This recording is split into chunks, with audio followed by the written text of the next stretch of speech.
Hi class, this is section 2.6, combining functions. So we're going to be combining functions, as you can see, a function plus a function. In this case, they want us to find the domain of the sum of these two functions. So what you have to do is you have to kind of find the domain of this separate function, and then find the domain of that function, and then you have to find the overlap of those domains.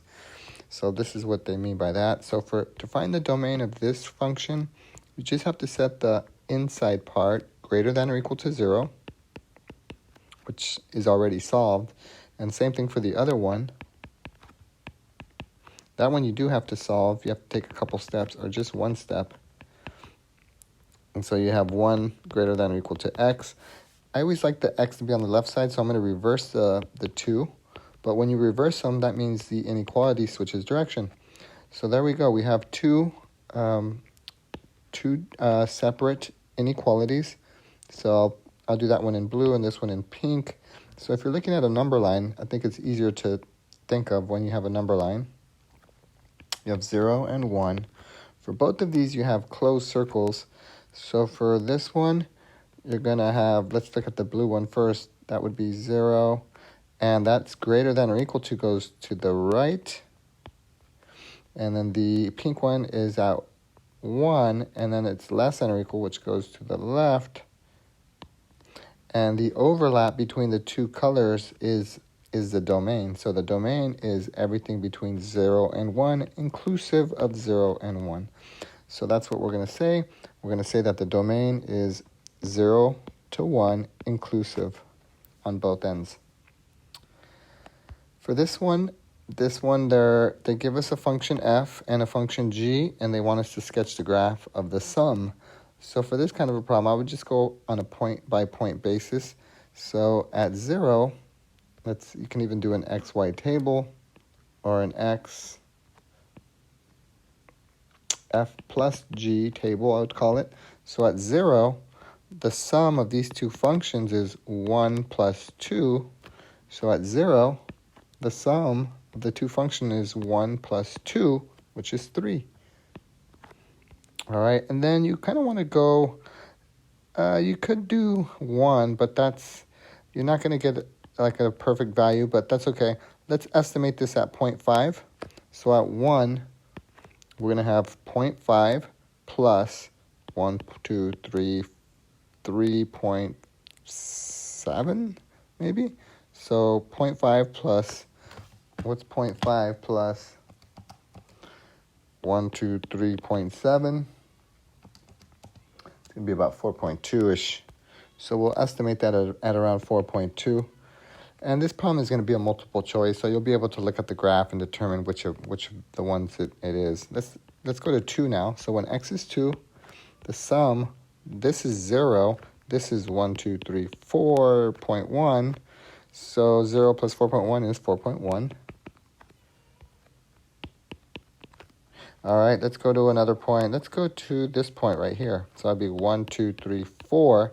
At 4, you have negative 1 plus 1, 2, 3, 4.1 again. Well, let's just call that 4. It's close enough. 4 take away 1 is 3. And that's at point 1, 2, 3, 4, when x is 4. So we skipped 1, but that's okay. And then let's just go to the very end now. So at the very end, that's 1, 2, 3, 4, 5, 6. When x is 6, this is negative 2, and that's positive 2. So negative 2 plus positive 2 is 0. Then we would graph those 3 points, or I'm sorry, those 1, 2, 3, 4, 5 points, 0, 3, 1, 4.2. Be about right here somewhere. 2, 4.1. 4, 1, 2, 3, 4, 1, 2, 3, and then 6, 0. So it's going to look like this, and it's going to be curved, something like that. And like I mentioned, this will be a multiple choice problem, so you'll be able to determine which of the graphs looks closest to that. For this one, we have composition function of two functions. So this is the same as f of g of negative 2. So first thing we should do is g of negative 2 first. So let's figure out what g of negative 2 is. So we plug in negative 2 into the g function, and that'll be 0. So that means we're going to figure that changes this problem into f of 0 now. So now we're going to plug in 0 into the f function, which is negative 5. That is the answer. All right, same thing with the next one. The next one would be g of f of negative 2. So first thing we need to do is f of negative 2 first.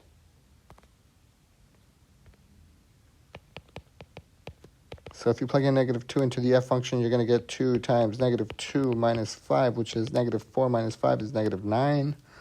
So now this problem now becomes g of negative 9.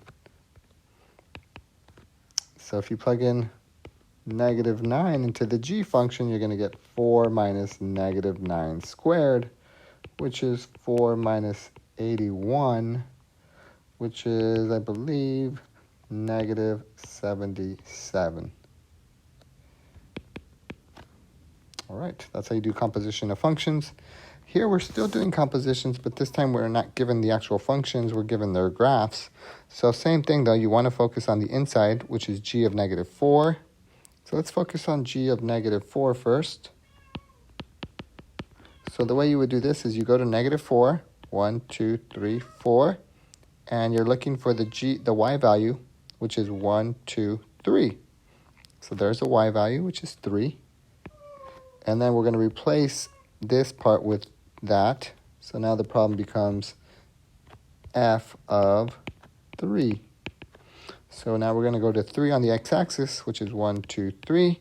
And the y value that corresponds to that for the f graph is 0. It's right on that red graph, so it's 0. And that is our final answer. The next problem is a composition of 3 functions, as you can see. So we'll call that f of g of h. Oops. All right, so first things first. First, we have to plug in the h function into the g function. So the h function will get plugged into the g function first. So that's going to look like g of h of x will look like radical x minus 3. So I'm just replacing the x with h of x. Now this whole thing is going to get plugged into the f function now.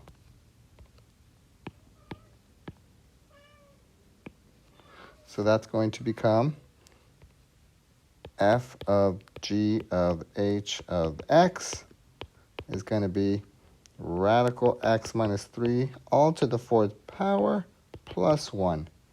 And that should be good enough. WebAssign should allow that as the final answer. You wouldn't have to expand that out. All right, and I believe there's one last problem in this section. This time they're doing the opposite. They're giving you the composition, and then they want you to separate the two f and g functions. So you want to look at what's kind of common here. And it looks like the x squared is common. So that's going to be your g of x. That's what's going to get substituted into your f of x.